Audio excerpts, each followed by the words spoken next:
Well, welcome to whatever this is going to be. This video is basically how my mind works when it comes to trauma, issues, other things that hurt me, and also how I retain information. Constructed my brain is basically a library that I comprehend in that kind of a dimension. It makes it much easier to comprehend the big things that have happened to us. And you know what I'm talking about. Anybody who suffers depression, anxiety, any kind of mental illness, it came from somewhere. Some factor. Nature, nurture, it is what it is. But identifying mental health as pretty much everything under one umbrella, to me. Now, for context on that, I designed a program for heroin addicts. Even though I never was one, I just have that much of an understanding of the psychology behind it, because my mother is a heroin addict, always was, as far as I know, and so I've seen it. It was never for me. Not coke, nothing. I've only ever done weed, LSD once, and shrooms a couple times. Other than that, absolutely nothing. But alcohol too, though. Alcohol and cigarettes to me are some of the hardest ones because they're so fucking legal. And those types of things really fuel the fire of the mental illness.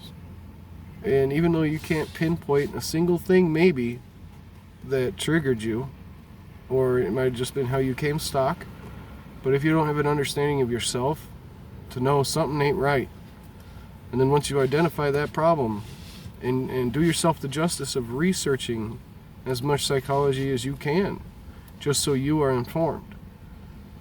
You know, you will find ways to mindfully put some of these problems at ease. And it really doesn't matter if you're dealing with, let's just say for me, an ex issue. I think our relationships are one of the biggest things that build and tear us down in so many terrible ways. The ones that end badly anyway.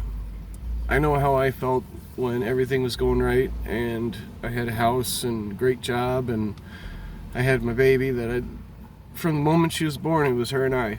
You know, her mom was had to have emergency C-section and out for 12 hours of my daughter's life. And it was just her and I, so we've got the connection.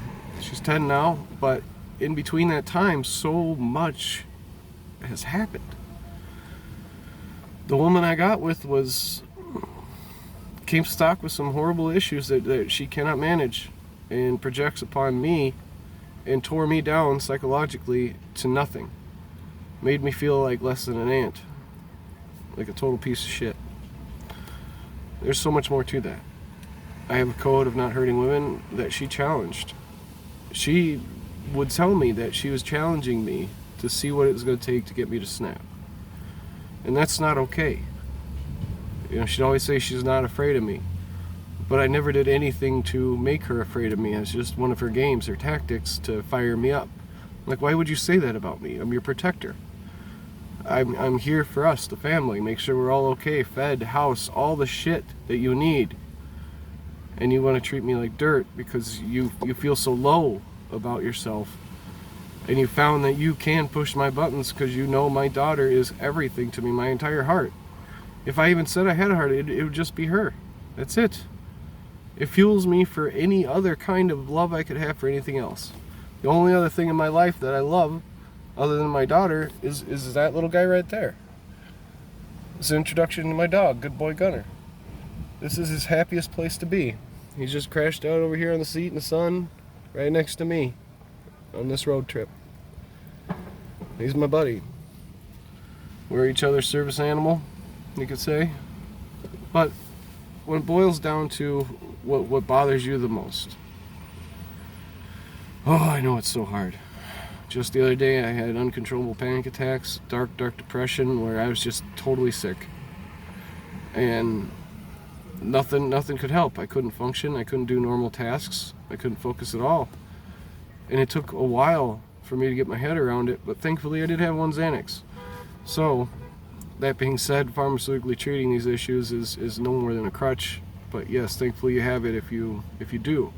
But those that don't, I know how miserable it is.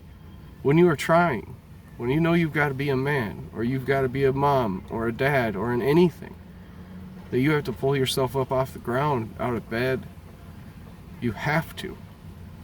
Why? Because nobody else is gonna. It all starts with you. And especially when you have kids. Having darkness in your head and having kids that you love is a terrible thing, terrible balance.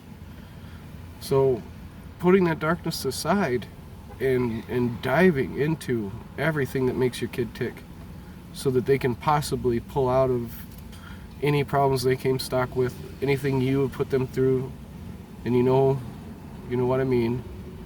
No matter how much you love them, if you've got mental health issues, not everything's going right. That's understandable. That's my biggest point, is environmental factors. So when you've got an ex really screwing with your head, and you know that it's holding you back, you finally get a little bit of stability away from them, and they find a way to just totally take out your foundation. And you don't know how many times you can rebuild from scratch because of what they've taken away. I understand. But these are environmental factors that you've got to get ahead of. You got to figure out what it is going to take to become independent of that abuse. Psychological and physical. I dealt with it. I'm this big, strong guy, and the woman that I had kid with totally got away with whatever she wanted with me because she knew I wouldn't hit her. Came after me with a knife, literal hot frying pan, threw things at me while I was holding my baby. All the things. She gave no fucks. Just because she knew it beat me down as a man. And then she built a lot of animosity and anger inside of me and continued pushing me until I couldn't no more. I couldn't. So you will see another path pretty quickly if you're mindful of it, that it does exist.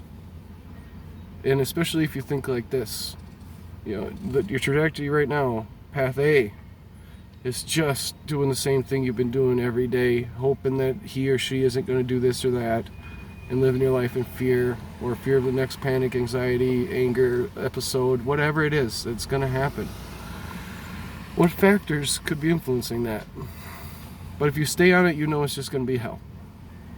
And option B, giving into it,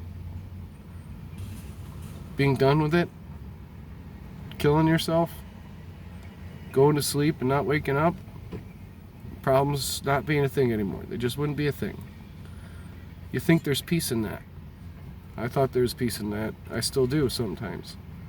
But whenever I get to that point, something gets a hold of me and pulls me back. I remember when it happened and the help I got and the insight into my own mind that I received because I was open to it. You cannot be in denial of your mental issues, especially when, I hate putting exact definitions on things when it comes to that, because I think a lot of mental health, there's a lot of relativity to it. So when you put under one big umbrella, like I do addiction, and addiction is just anything that negatively influences your life, then you can put your mental health issues into perspective and what you can physically control. And that's when path C pops up.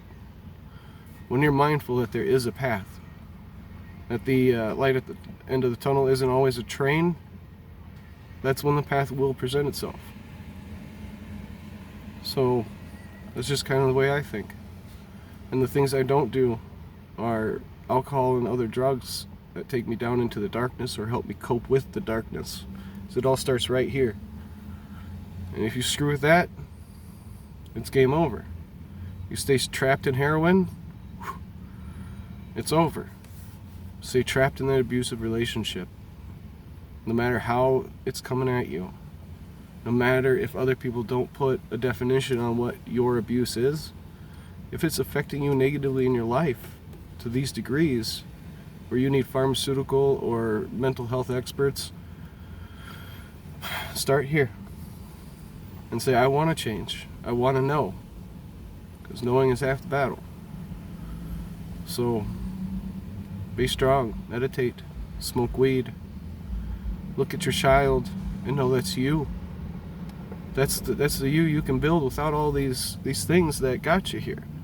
Think of all the things that happened to you to build who you are today, and what you have avoided for that child already.